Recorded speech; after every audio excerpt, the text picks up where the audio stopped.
Jack Roberto update. Ang spotted si Jack sa premiere night ng KMJS ang Gabi ng Lagim the movie. Siyempre, very supportive si Jack sa kapatid niya si Sanya Lopez. Yun, no? Ito yung video.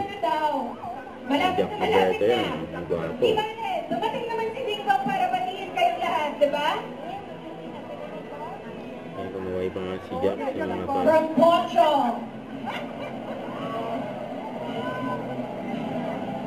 We have so many artists who came to support.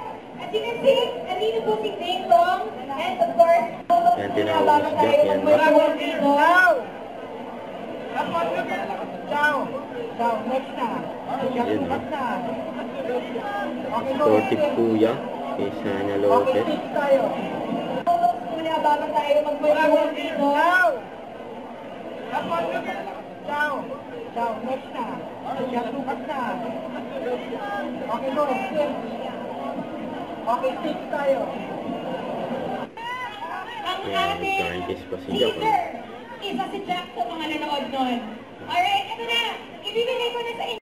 Don't forget to subscribe, click the notification bell for more updates. This is featured in Action Vlog. Stay tuned for more videos. See ya.